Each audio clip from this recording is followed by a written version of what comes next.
This is the last video we'll have for the individual characteristics series. And in this video, we're going to talk about ability and strength. So we've already talked about the importance of self-awareness. We've already talked about personality. Now we talk about ability and strengths. And strengths are really ability. It's just an application of ability. So that's why I include them together. So we'll say that ability is a relatively stable set of capabilities that people have to perform particular tasks or various activities. And whereas ability is about your capability to do something, that distinguishes it directly from personality. So I made the point previously that personality and ability are separate. It's important to remember that here, okay? And like personality, ability is tied to internal factors and external factors. So why are some people have different abilities? There could be multiple explanations for that. So your book talks about 3 different types of ability, and I'm not going to go into any detail about that here. There's cognitive abilities, your thinking, your thought process, which is obviously very important to for college-educated types of careers, white-collar types of jobs. Physical ability, which I don't even really assign for you to read. I mean, you're welcome to read it, but it's not something that you're required to read for this class. And then emotional ability. And in recent years, the concept of emotional intelligence has become pretty popular and pretty significant. It's the idea that it's a separate capability from these other 2. So yes, we could be smart intellectuals, we could be physically capable, we could be emotionally capable. And those are 3 distinct areas of ability, and they're not necessarily correlated with each other.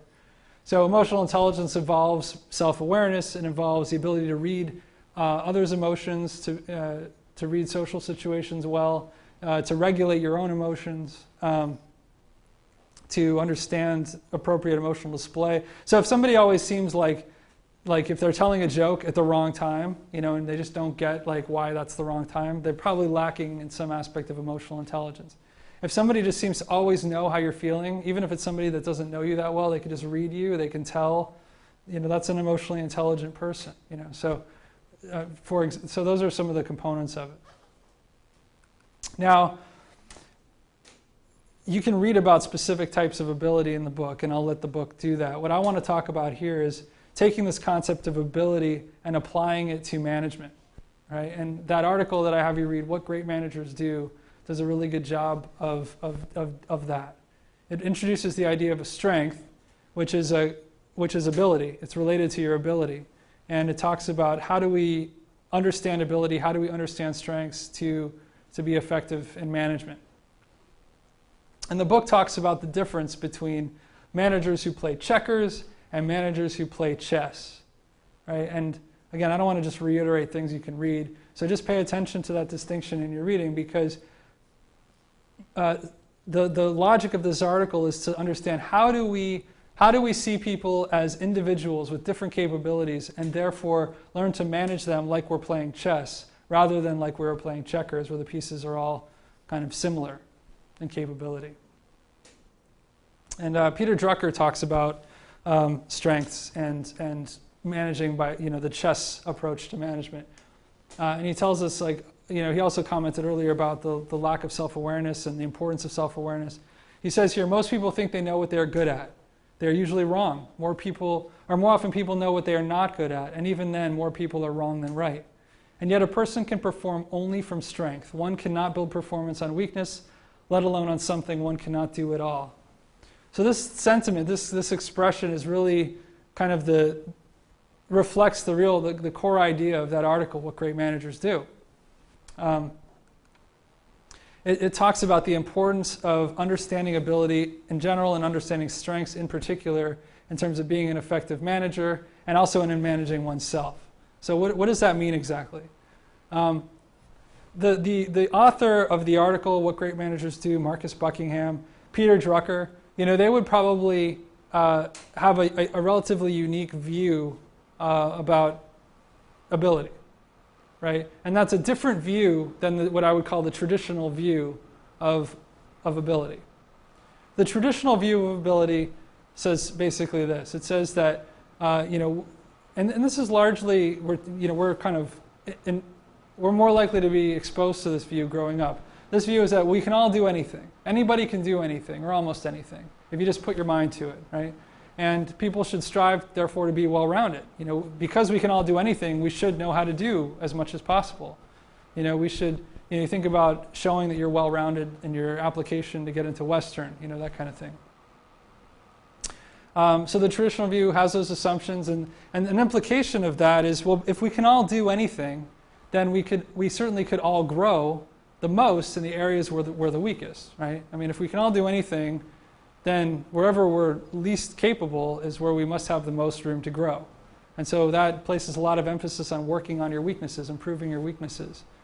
And it's not that that view is wrong, or right, I just want to point it out that that's kind of the conventional view of ability. And there's some people who kind of express some concern about that. I mean, Peter Drucker clearly doesn't agree with that because he says you cannot, excel based on your weaknesses. So he's directly contradicting this implication of this view. So he seems to have a different view. This quote contradicts it as well. A man may be so much of everything that he is nothing of anything. Right? And that's kind of, that's saying that idea of being well-rounded is only maybe good to a point. There's a point at which it's not that beneficial to be well-rounded. You may want to have some areas of specialty or expertise. So that kind of leads us into the strengths-based view, which again, this is what the author of the article would endorse. This is more in line with what Peter Drucker's quote just said. The strengths-based view makes different assumptions. It says that we are not all equally capable of everything. People have different natural capabilities. So for example, I was never going to be a great football player. I just don't have that ability. Maybe if I really worked at it, I certainly could get better. I could always improve. But there's probably a point at which my peak is, maybe about here, let's say, whereas like really talented football players, their peak is off the charts, right? We have different capabilities in that respect. So we can all always improve in a domain, but my maximum level of performance is probably not in football or other kinds of physical ability. Whereas other people may have really high ability in that or capability in that area, but maybe not excel in areas where I could. Maybe I have greater capability in other domains. And so because we're not all equally capable of everything, if that is indeed true, then what we should try to do is find the areas where we are uniquely capable and try to maximize those. Right? It's a completely different set of assumptions than the traditional view. So people should strive to maximize unique strengths because our greatest areas for growth must not be in our weaknesses, because we're not really as capable in those areas, but in our areas of greatest strength. So to say what Drucker said again, focusing on your weaknesses is not, from this point of view, the pathway to excellence. Focusing on your strengths is. In order to achieve excellence, to really excel, we have to develop our strengths and we have to manage around our weaknesses. So what is a strength as it relates to ability? A strength is a function of two things. It is a direct function of ability or your potential in an area. So either what your current level of ability is or your potential ability in that domain. So like if you kept practicing, if you kept getting better and better and better and better and better, clearly you're just continuing to maximize your potential. Whereas if you kind of hit a wall at some point, you can only get so good. I think of the movie Rudy. If you've never seen it, it's about a kid who really wants to play college football, and he's just not built for it. But he works incredibly, incredibly hard, and he has his moment of glory, and it's great, and it's a great movie. But he's never going to go on to be a great football player. But he maximized his own potential, absolutely. But his potential was just a lot less than other people's who are great in that domain.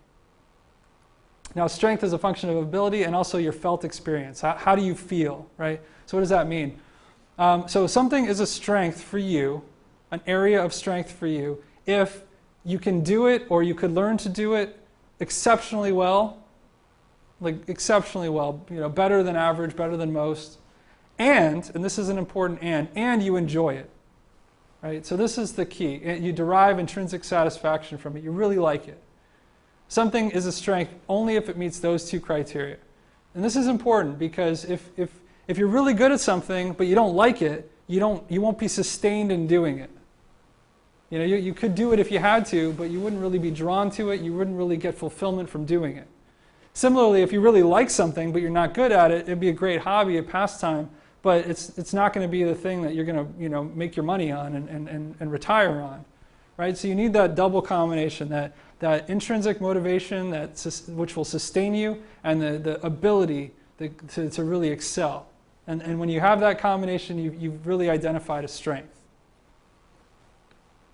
And the whole idea of the article, the author of that article also wrote this book, is to say you want to identify your own strengths, you want to identify your employees' strengths. And you want to, in identifying those, then you want to work with those strengths in how you manage. So it's worth asking yourself, what are your own strengths? And the answer may not be really obvious. You can't just say, well, I know. You may think you know what they are, but like Drucker said, you're probably wrong. How do you get information on what your strengths are? Sometimes it takes a lot of feedback. It takes a lot of honest self-reflection, a lot of observation over time. Thinking about people we work with, what are their strengths? The people on your project team, what are their strengths? How would you go about identifying that? And then once you identify that, how would you go about working with that to make something, to make it a better experience for everybody and to make people perform better? And there's some good examples of how a manager could do that in the article, about how the manager identifies strengths and how the managers have used their identification of strengths to change the way they manage people in a way to take full advantage of those strengths. So this article is about strengths-based management, talking about how do we do that? How do we identify it, and how do we take it and use it and use it to its fullest potential?